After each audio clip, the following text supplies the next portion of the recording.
think? Should he go to the D-League? Well, here's the results. 58.8% say yes, and 41.2% say no. Stephen A., do you agree with our followers he should go to the D-League? First things first, obviously Allen Iverson and I go back a very, very long ways.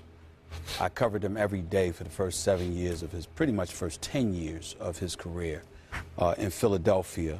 I'm not objective when it comes to Allen Iverson.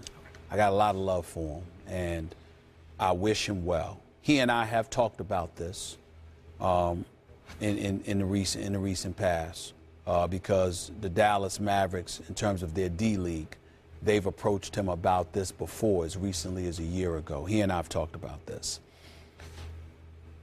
I have been of the mindset, Skip, that he should, but he shouldn't have to. What I mean by that is that you've been away from the game for a couple of years. You were a miniature 6-foot dynamo, just electric. Some of the greatest years of my professional career was watching the show that this boy put on night in and night out. He is a first ballot Hall of Famer as far as I'm concerned. We know the numbers. 3-time NBA All-First Team, 11-time All-Star, Rookie of the Year, 2-time All-Star Game MVP, League MVP in 2001, one of the most electrifying scorers in NBA history. But the fact that he's been away from the game, and his game, as miniature as he is predicated on quickness. I don't get away from time to time with all of us. Where he has an ally in me is when he is reticent or reluctant because of an innate belief that there are people affiliated with teams that may necessarily want to, quote unquote, teach him a lesson, you know, or subject him to somewhat humiliating circumstances that he doesn't want to endure. Now, some people would sit there and say, well, what's humiliating about it? It's simple. This dude, I'm telling you, when you talk about great little guards in NBA history, you name 3 people. You name Nate Tiny Archibald, you name Isaiah Thomas, and you name Allen Iverson. That's what you do. And to do what he has done in this league and for this league, in terms of filling seats, in terms of electrifying the NBA and helping catapult the NBA to another level, to then sit there because of pride, sensitive to people who've done so much for the league, and somehow, some way, if not taken care of, at least not given the opportunity to be taken care of. They talked about Kareem Abdul-Jabbar, and they said, well, he had an acerbic. Then I don't particularly like this guy. You need to give me something more than that to deprive them of an opportunity to showcase themselves.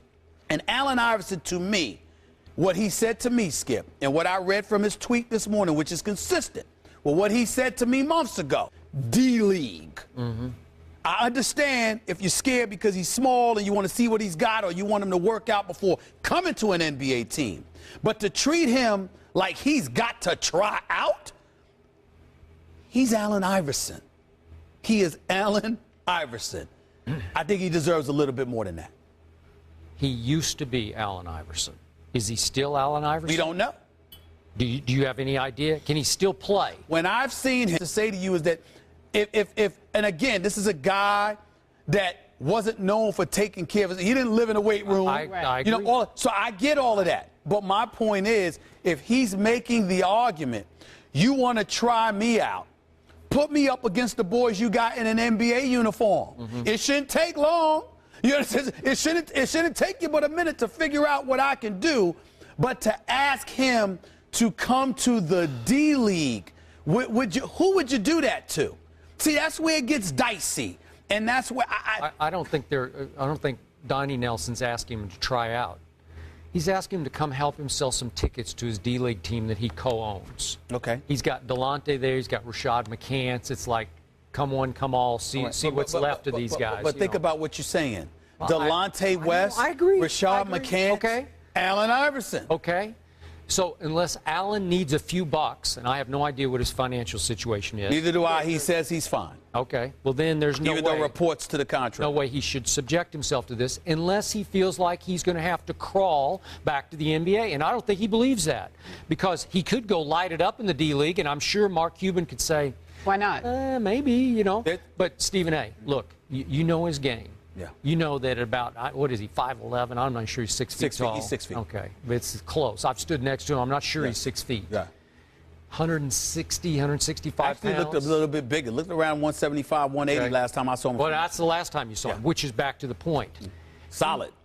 He survived on lightning quickness, like quickness we've never seen before, and toughness. He took a beating unlike anyone I think I've ever seen. He would go into the trees time and time again and just get knocked on his rear end and go to the foul line without flinching. And he took a lot of toll on him physically over the years. Covering this guy.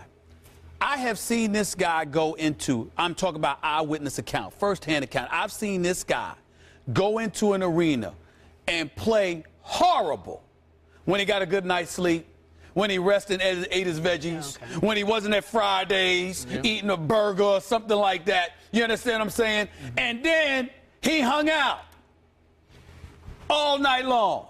Looked like he barely got any sleep and dropped 58. Certain things work for certain people. I know. And so for me... Okay, but you can't do that when you're 37. I understand that. But what I'm trying to say is some people couldn't do that at all. Yeah. So he has defied logic. And all I'm saying is this. I'm not saying that you sign him to a guaranteed one-year contract or anything like that. But when you left